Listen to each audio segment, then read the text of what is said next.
Foundation को solid करते हुए कैसे हम अपने स्कोर को 99 प्लस परसेंटाइल तक लेके जाएंगे, जहाँ पे मॉक्स देके हम स्ट्रैटेजिकली डिसाइड कर लेंगे कि एग्जाम वाले दिन हमारी गो टू स्ट्रैटेजी क्या होगी। साइंस, सोशियोलॉजी, इन तरीके के टॉपिक्स पढ़ें और उन टॉपिक्स पे ज़्यादा कॉन्सेंट्रेट करें, क्योंकि कई बच्चों को लगता है कि मैम ग्रामर मैंडेटरी है क्या। देखिए, मैंडेटरी तो नहीं है, बट अगर आपको ग्रामर के रूल्स पता होते हैं। Hi my dear students, I hope you guys are doing well. So अब कैट को लगभग बचे हैं 200 दिन और आपकी दिल की धड़कनें तेज हो रही होंगी।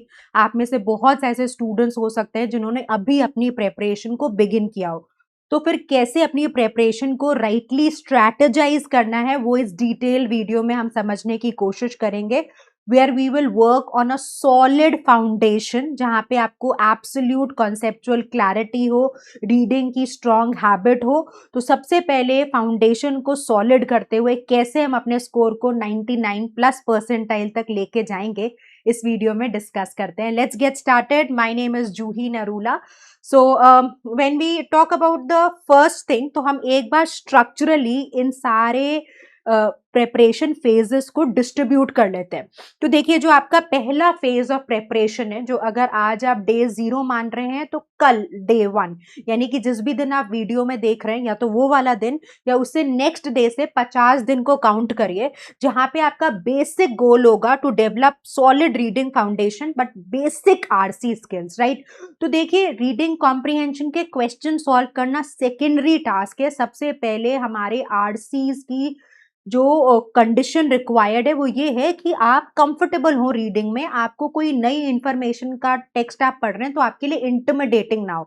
So that's the first phase of your preparation, which is रफली 50 days, and that is a very good period if you are consistent. The second phase would be from day 51 to 100, where we work on building RC accuracy. तो basic RC skills आप develop कर चुके होंगे इन 50 दिनों में। देखिए, 50 दिन बहुत होते हैं अगर आप कंसिस्टेंटली मेहनत करते हैं। Phase 2 is from day 51 to 100, where we are working on RC accuracy and on solid VA concepts, right. और आप देखेंगे कि अगर आपका रीडिंग सॉलिड है ना, तो आपको बहुत एडवांटेज VA के क्वेश्चंस में भी मिलेगा, स्पेशली समरी बेस्ड क्वेश्चंस में, राइट। फिर उसके बाद जो फेज 3 है, which is day 101 to day 150, where we will be dealing with advanced RCs. तो देखिए, जब हम अपनी प्रेपरेशन को बिगिन करते हैं ना, you gradually climb up the ladder. First phase of preparation में अगर आपने बहुत भारी मुश्किल आरसीज उठा लिए, तो आपकी प्रेपरेशन को वो वैल्यू एडिशन नहीं करेगा, आपका कॉन्फिडेंस लूज होगा, आपको लगेगा कि मेरे तो बस की बात नहीं है, मेरे से नहीं हो पाएगा। So we should be very careful that we gradually ace the difficulty level. Then the next step is that will be phase 4, which is day 151 to 180, where we'll be very aggressive on giving sectionals and mocks, जहाँ पे mocks देके हम strategically decide कर लेंगे कि exam वाले दिन हमारी go to strategy क्या होगी। और डे 181 टू 200, तो एग्जाम से लगभग 15 से 20 दिन पहले आपका final revision plus your attempt to reach to your best performance, that's something that we are targeting, right. So this is how you should gradually raise the difficulty levels. Sectional mechanics आपको पता ही है, 24 question पूछे जाते हैं, RC के 16 सवाल आते हैं। वर्बल एबिलिटी, जिसमें para jumbles, odd one out, sentence insertion या पैरा कंप्लीशन जो आपको बोलते हैं, या पैरा और पैरा समरी, ये 4 कैटेगरी के क्वेश्चन आपसे पूछे जाते हैं, राइट। चलिए, तो अब आगे डिस्कशन को बढ़ाते हैं। तो जो आपका पहला फेज है, उसमें आपको एक्चुअली करना क्या चाहिए। तो सबसे पहली बात, रीड करिए। ये मैं आपको रिग्रेस रीडिंग की सजेशन बहुत पहले से देती आ रही हूँ कि 45 मिनट की रीडिंग, राइट, जहाँ पे आप अनइंटरप्टेड रीडिंग है, उसमें आप कोई डिस्ट्रैक्शन से अपने आप को डेविएट नहीं कर रहे, कॉन्सेंट्रेट करके रीड कर रहे हैं। और कहाँ से रीड कर रहे हैं? ईऑन ऐसे, इसकी तो आपने देखा होगा, हम एक सीरीज भी कर रहे हैं यूट्यूब पे, मैंने उसकी एक प्लेलिस्ट भी क्रिएट कर दी है एक्सक्लूसिवली आपके लिए, जहाँ पे हम एक पैसेज पकड़ते हैं ईऑन का और उसके बेसिस पे क्वेश्चंस भी सॉल्व करते हैं। तो इनिशियली अगर आपको लग रहा है कि मैम हमें थोड़ी हैंड होल्डिंग की जरूरत है, ईऑन को शुरू में रीड करना थोड़ा इंटिमिडेटिंग है, तो आप उस प्लेलिस्ट पे जाइए और ओल्डेस्ट वीडियो से रीसेंट वीडियो, हर दिन एक वीडियो को देखिए, उससे भी आपको डिफरेंट टाइप ऑफ टेक्स्ट का एक्सपोजर मिलेगा, आपका कंफर्ट लेवल बढ़ेगा, राइट। तो कोशिश करिए philosophy, psychology, economics, science, sociology, इन तरीके के टॉपिक्स पढ़ें और उन टॉपिक्स पे ज्यादा कॉन्सेंट्रेट करें जिनमें आपको दिक्कत आती है, राइट। अगर मेरा बैकग्राउंड साइंस का है तो मैं साइंस के पैसेजेस में कंफर्टेबल रहूंगी, but I might struggle with the passages which are based on philosophy, so I will read more of philosophy based articles. ऐसा नहीं कि आप डायरेक्टली फिलोसफी बेस्ड कॉम्प्रीहेंशन को क्रैक करने की कोशिश करो। पहले 10 दिन, 20 दिन, 25 दिन आप रिग्रेसली जिस टॉपिक में वीक हैं उसके बारे में बहुत सारी रीडिंग करिए, उस टॉपिक के बहुत सारे आर्टिकल्स पढ़िए। ग्रेजुअली आपका कंफर्ट लेवल एस्टैब्लिश हो जाएगा, then you can take the next step forward where you can start solving philosophy based RCs या जो भी आरसी का जॉनर है जो आपको परेशान करता है, राइट। तो जब भी आप इऑन ऐसे पढ़ते हैं, जो हम क्लास में भी एक एक्टिविटी करते हैं कि जब हम कोई भी पैसेज को सॉल्व करते हैं क्लास में, हम उसका main idea, primary purpose, summary, tone, ये सब डिकोड करने की कोशिश करते हैं। क्यों करते हैं? इससे हमारी पैसेज में पकड़ मजबूत होती है। तो जब आप जनरल रीडिंग कर रहे हैं तो भी कोशिश करिए कि आप ओवरऑल आइडिया गैदर कर पाए, और ये तब होगा जब आप एक कॉन्शियस एफर्ट डालेंगे to find out main idea, primary purpose, tone, summary, right, and structure also. फिर उसके बाद एक आरसी आप डेली सॉल्व करिए। तो अभी के लिए लगभग आप 40 मिनट लगा के सॉल्व कर सकते हो, राइट, जहां पे आपका फोकस रहेगा मेन आइडिया डिटरमिन करना, इन्फ्रेंस, स्ट्रेंथनिंग, वीकनिंग, जो भी क्वेश्चंस आपको मिलते हैं, अपने आप को मैक्सिमम टाइप ऑफ क्वेश्चंस के साथ एक्सपोज करवाइए, प्रैक्टिस करिए, ताकि आपको हर तरीके के क्वेश्चन को डील करना है, आपको समझ में आए कि कहाँ आपकी एरियाज ऑफ स्ट्रेंथ है, कहाँ पे आपको और मेहनत करने की जरूरत है। उसके अलावा जो थर्ड पिलर ऑफ प्रेपरेशन है, वोकैबुलरी करते रहिए। देखिए वोकैबुलरी इसलिए इंपॉर्टेंट है कि कई बच्चे जैसे ही कोई नया वर्ड आता है बहुत ही अनकंफर्टेबल हो जाते हैं, और जैसे ही आप अनकंफर्टेबल हुए नए वर्ड से, तो फिर आपका जो कॉन्फिडेंस है ना उस पैसेज में आगे बढ़ने का, वो कहीं ना कहीं हिट कर जाता है, तो वो हम नहीं चाहते। और कॉन्टेक्सचुअल वर्ड्स सीखिए, जो मैं आपको बार बार कहती हूँ, राइट, कि आप जो आर्टिकल पढ़ रहे हो उसमें से जो आपको नए वर्ड्स मिल रहे हैं आप वो सीखिए। ये आपने देखा होगा कि क्लास में भी जो भी मैं आरसी का सेट कराती हूँ, हम उस आरसी के बेसिस पे एक वोकैबुलरी लिस्ट क्रिएट करते हैं, तो सेम काम आपको करना है, राइट। अगर आप समय निकाल सकते हो तो 20 मिनट ग्रामर भी जरूर पढ़ लीजिए, क्योंकि कई बच्चों को लगता है कि मैम ग्रामर मैंडेटरी है क्या। देखिए मैंडेटरी तो नहीं है, बट अगर आपको ग्रामर के रूल्स पता होते हैं तो कोई भी भाषा को पकड़ना सीखना आसान हो जाता है, राइट।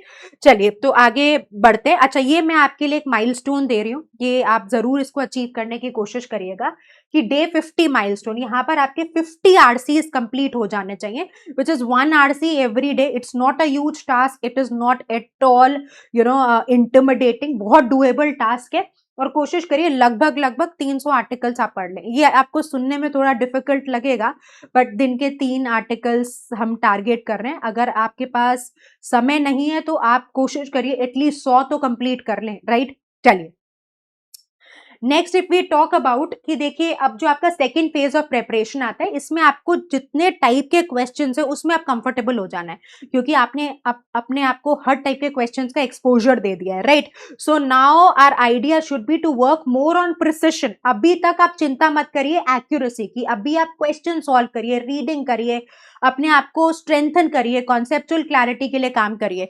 बट जब हम फेज 2 पे आते हैं तो अब आपको आरसी प्रिसिशन पे काम करना है। अब 1 घंटा तो आपको आरसी में एक्यूरेसी बिल्ड करने के लिए देना है। सो यू शुड डू रफली 2 आरसीज एवरी डे, राइट। और यहां पर आपको एलिमिनेशन पे काम करना है। अगर आप मेरे क्लास के स्टूडेंट हैं तो आपको पता होगा कि मैं बहुत अग्रेसिवली प्रोसेस ऑफ एलिमिनेशन को फॉलो करने का सजेशन देती हूँ। तो आपको सिलेक्ट नहीं करना, आपको एलिमिनेशन की स्ट्रैटेजी समझनी है, आपको समझने की कोशिश करनी है कि कैसे ट्रैप आंसर चॉइसेस क्रिएटेड है। अब हर बार देखिए जब भी हम बात करते हैं रीडिंग कॉम्प्रिहेंशन की, हमें समझना है एविडेंस बेस्ड रीजनिंग है। ये एग्जैक्ट स्टेटमेंट भी मैं क्लास में इस्तेमाल करती हूँ कि जो हमारा आंसर निकल के आ रहा है वो पैसेज से निकल के आ रहा है। तो कोशिश करिए कि आप पैसेज पे मजबूत पकड़ बनाएं और स्पेसिफिक क्वेश्चंस के लिए रिविजिट कर लें, ताकि आपको कोई कंफ्यूजन ना हो और सॉलिड क्लैरिटी के साथ आप एलिमिनेशंस कर सकें, राइट।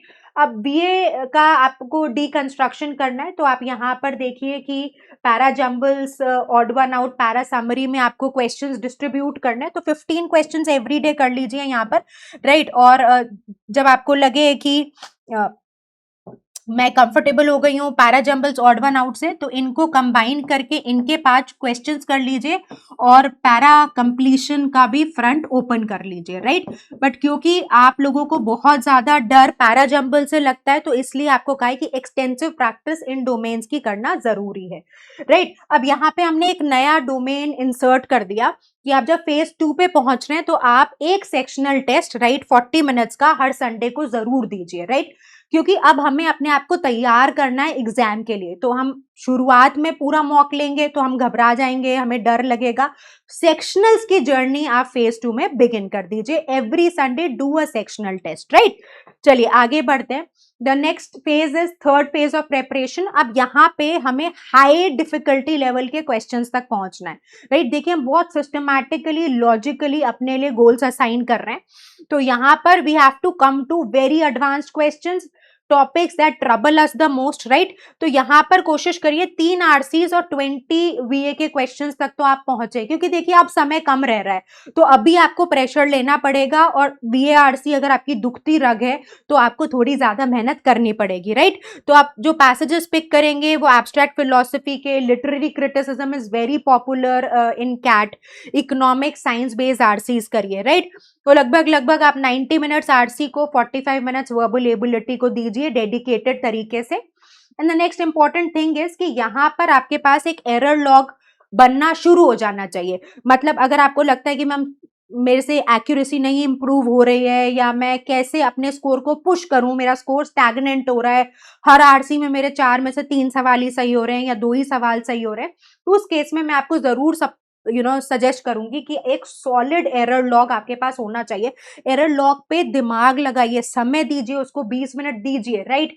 आप आइडेंटिफाई करिए कि कौन सा क्वेश्चन टाइप में समस्या आई, why was my answer wrong, what was the problem, did I miss the question, मेरे से एलिमिनेशन नहीं हुआ, क्या मैं रिविजिट कर लेती, क्या क्वेश्चन का कोई ऐसा वर्ड आ गया क्वेश्चन स्टेम में जो मेरे बस में नहीं था, जिसका मुझे मीनिंग नहीं पता था। तो आइडेंटिफाई करो why was my logic wrong, and then just see if there is any pattern that is being repeated, so at times क्या होता है कि आप एक ही गलती बार बार करे जा रहे हो और आप वो पकड़ में नहीं आ रही। तो जब आप एक कॉन्शियस एफर्ट करोगे गलती को पकड़ने का, तब तो एरर को आइडेंटिफाई कर पाओगे ना। अगर आप कॉन्शियस एफर्ट ही नहीं कर रहे, आप भागे जा रहे हो बस 20 सवाल, 40 सवाल, 100 सवाल, without understanding the importance of analysis, then we will not be able to improve, and once we are not able to improve तो हमें अपने आप में ना सेल्फ डाउट आने लग जाता है। so improvement will happen if you are putting the effort in the right direction, ठीक है। चलिए आगे बढ़ते हैं हम।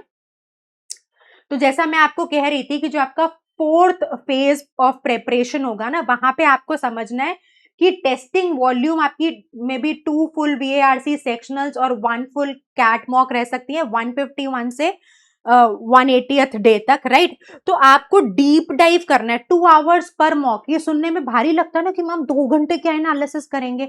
अब सोचिए अगर आपको सजेशन दिया जा रहा है 2 घंटे एनालिसिस करने का, तो अब भी अगर आप एनालिसिस कर रहे हैं 5 मिनट, 7 मिनट, 10 मिनट, 20 मिनट, तो आपका एनालिसिस कितना वीक हो रहा है, राइट। तो इसमें why was the correct option structurally sound, why was my reasoning flawed, why did the top option successfully beat me. तो कॉन्शियसली सोचिए, राइट। जितना रिगरस एनालिसिस उतना स्कोर इंप्रूवमेंट, राइट। और अगर आप स्कोर एनालिसिस नहीं करेंगे, आप पेपर को एनालाइज नहीं करेंगे, सेम गलतियां रिपीट करते जाएंगे, राइट।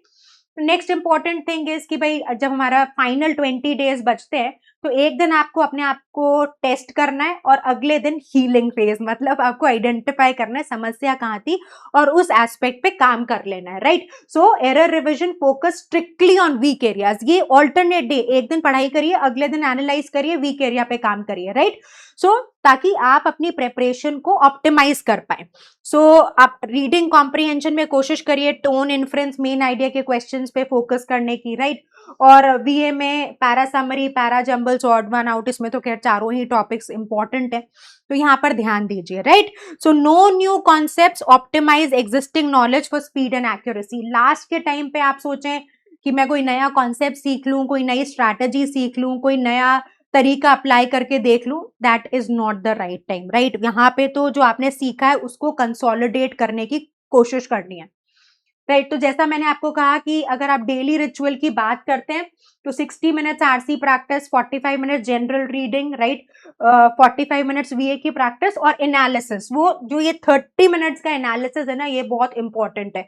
और ग्रेजुअली अपने स्कोर में इंप्रूवमेंट का टारगेट बनाइए। आप सोच रहे हैं मतलब मैं पहले ही फेज में शक्तिमान बन जाऊं, फिर आप खुद अनरियलिस्टिक गोल रख रहे हैं, फिर आप परेशान होंगे। तो पहले में इस 15 प्लस स्कोर फर्स्ट 50 डेज में, राइट, डे 100 तक स्कोर 25 प्लस हो जाना चाहिए। 50 दिन की मेहनत पे स्कोर इंप्रूवमेंट 25 प्लस तक पहुंचेगा।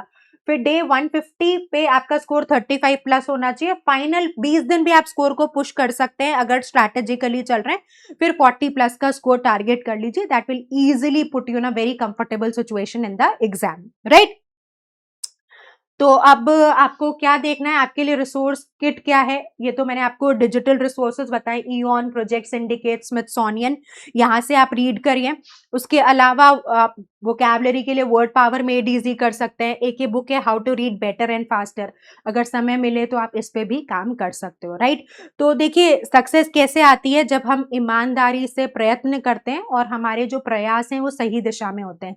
तो निरंतर कठिन अभ्यास करिए। आपको पूरा मैंने रोड मैप समझा दिया है। जितनी ईमानदारी से मेहनत करेंगे, जितना कंसिस्टेंट रहेंगे, परजीवियरेंट रहेंगे, उतना आपके लिए बढ़िया होगा। कैट का शानदार परसेंटाइल आपका इंतजार करेगा। सो गॉड ब्लेस यू। विजयी भव, यशस्वी भव, डू वेरी वेरी वेल।